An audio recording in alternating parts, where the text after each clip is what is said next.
वृंदावन में महाराज जी एक संत रहते थे जिन्हें जज साहब कहते। तो किसी ने पूछा इन्हें जज साहब क्यों कहते हैं? तो एक साधु बोले दरअसल इनको जज साहब इसलिए कहते हैं, कुछ दिन पहले ये जज ही थे, अब साधु बन गए। साधु कैसे बन गए? बोले क्या हुआ, दक्षिण भारत में एक स्थान है तिरुवल्लम, वहां पर एक छोटे से कस्बे में ये जज के रूप में पदस्थ थे।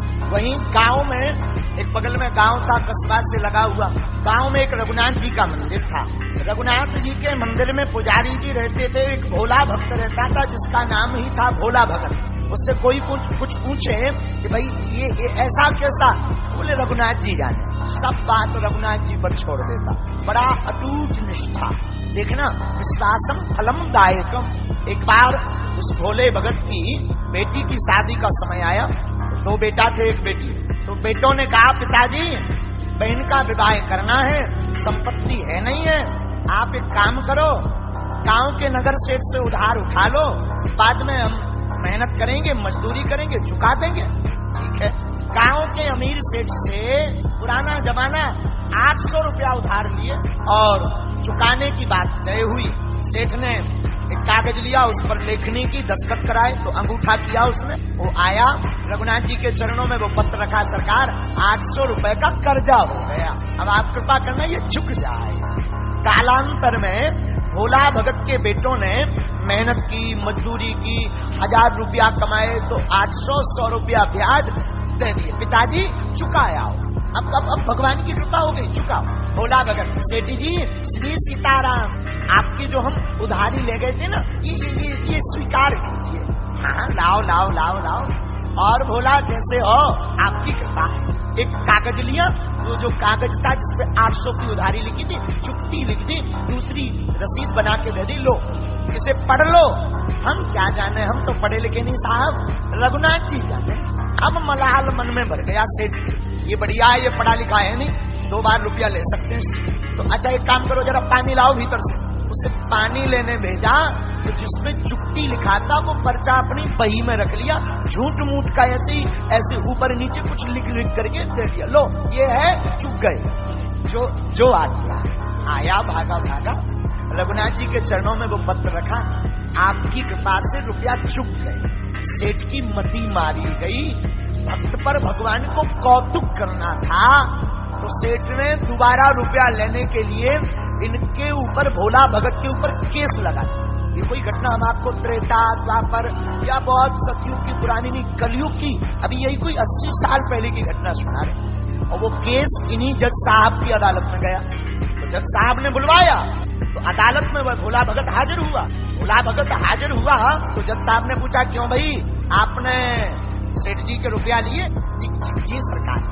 अच्छा तो आपने चुकाए नहीं? सरकार हमने चुका दिए, ब्याज सहित सूद सहित चुका दिए, लेकिन सेठ जी ने तो अपने वकील से कहलवाया कि आपने रुपया नहीं दिए।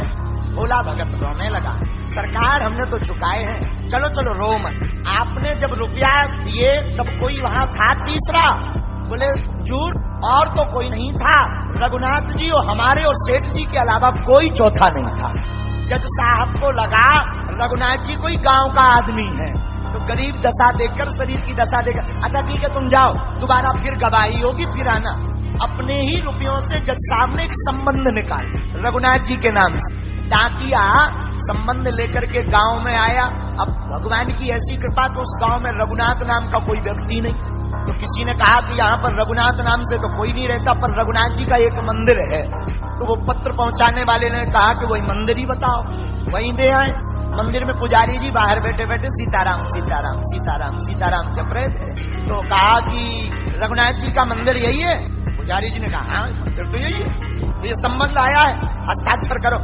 अब पुजारी जी ने सोचा कि जब भगवान ने संबंध बुला ही लिया तो हम क्यों रोड़ा बना, उन्होंने लिए सो हस्ताक्षर कर दिया। उन्होंने लिया सो राम जी के चरणों में संबंध रख दिया। राम जी की तरफ देख के बोले, सरकार आज तक फूल माला पुष्प वस्त्र बहुत आए, आपके पास संबंध पहली बार आया होगा, इसे भी स्वीकार करो। बाद में भोला से पूछा कि भाई भोला एक बात बताओ, तुमने रघुनाथ जी का नाम क्यों लिखवाया? तो भोला भगत बोला, हमारा इनके अलावा है कौन, हम किनका नाम लिखवाएं? भोला को पूरी बात पता लगी, पुजारी जी को पता लगी, तो संबंध में लिखा था अमुक तारीख को उपस्थित होना है। अब तो हाथ जोड़कर भोला रोने लगा। समय आ गया, जिस दिन गवाही प्रस्तुत होनी थी। एक दिन पहले ही भोला भगत को पुजारी जी ने कहा कि तुम चले जाओ, दूर का मामला है, पहुंच नहीं पाओगे, तुम जाओ, आगे जाओ। उसने अपना कपड़ा पड़ा लिया, अपना सामान लिया, भगवान रघुनाथ जी की तरफ देखा, प्रणाम किया, आंखों में आंसू भरे, दीनहीन बेचारा रात भर अदालत के बाहर सोता। प्रातः काल हुई, आज पुजारी जी ने रघुनाथ जी का दिव्य श्रृंगार जल्दी कर दिया, भगवान को स्नान ध्यान करवाया, पूजा पाठ की, वस्त्र पहनाए, तिलक चंदन लगाया और कहा सरकार आज आप पहली बार बाहर जा रहे हैं, मूर्ति की पूजा पहली बार बाहर जा रहे हैं, जल्दी भोजन बनाए, भूखे रहेंगे, वहां पता नहीं अदालत में कितना टाइम लगेगा। और आंखों में आंसू भर के पुजारी जी बोले, याद रखना उस भोले भगत का आपके अलावा कोई नहीं है, आप भूल मत जाना। अदालत प्रारंभ हुई और जैसे ही जज साहब कुर्सी पर बैठे तो फाइल उठाई और फाइल उठा करके केवट भोला भगत को बुलाया तो वो कटघरा में आकर खड़ा हो गया। और जैसे ही कटघरा में खड़ा हुआ तो जज साहब ने पूछा, हाँ भाई भोला भगत जी कहाँ है तुम्हारे रघुनाथ जी, गवाह कहाँ है? हाथ जोड़ के बोला, वो तो सब जगह है, यहीं कहीं होंगे, यहीं कहीं होंगे, बुलवाओ। जज ने चपरासी से कहा, हाँ भाई बुलाओ जरा रघुनाथ जी को। रघुनाथ हाजिर हो, रघुनाथ हाजिर हो, हाजिर हो रघुनाथ, ऐसे 3 नारे जो लगाए हैं। तो चपरासी बाहर तक आया और चिल्ला करके बोला, रघुनाथ हाजिर हो, रघुनाथ हाजिर हो, रघुनाथ हाजिर हो, ऐसे 3 नारे जो लगाए हैं। चाल लटपटी सी, एक वृद्ध सी झुकी सी देह, दुपटी फटी सी शीश, बांधे धर धाए हैं, हाथ में छड़ी माए तुलसी की ही माल, माथे पर रोली चारू चंदन चढ़ाए हैं। साहब के सामने विनीत जू चपरासी के साथ आज रघुनाथ जू गवाह बनकर आए।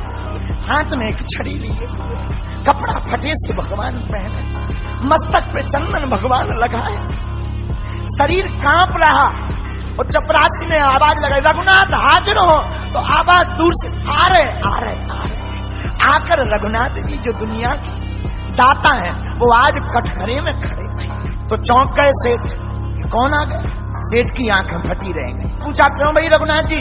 और ये भोला भगत ने सेठ जी को रुपया दिए, तब तुम वहां उपस्थित थे? रघुनाथ जी ने कहा, जी सरकार हम वहां पर। आपको अगर विश्वास नहीं होता है तो सेठ को यहीं बंदी बना लो और इसकी 32 नंबर की डायरी उसके मकान में रखी है, उसके बीच में वो कागज रखा है जिस पर जुक्ति के हस्ताक्षर हैं, उसे उठवा लिया जाए। भगवान तो अंतर्यामी है। पुलिस भेजी गई घर, चपरासी के घर से वो बही मंगाई गई और वो रसीद पाई गई, और रसीद पाई गई, बंदी बनाया गया सेठ को और भोला भगत को 22 जनवरी किया गया। लेकिन जज का मन नहीं माना, बाद में अपने केवन में जज गए। आखिर भैया ये रघुनाथ जी कौन है? भोला भगत को बुलाया, बोले वो तेज, वो आभा हमने आज तक नहीं देखी, ये रघुनाथ जी को तुम जानते हो? तो भोला भगत ने कहा, हमारी तो रोज की पहचान है। अच्छा ये रघुनाथ जी कहाँ रहते हैं? बोले जहां हम रहते। तो जज ने कहा, तुम कहाँ रहते? बोले जहां रघुनाथ जी रहते।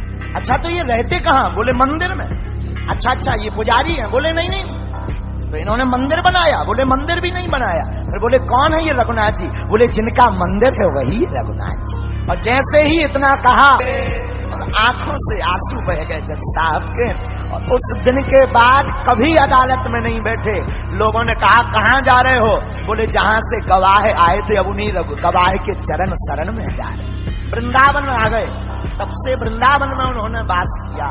ये बात उनके लिए जो कहते महाराज भगवान मिलते नहीं, भगवान का मिलना कठिन नहीं है, हमारा आपका सरल होना कठिन है।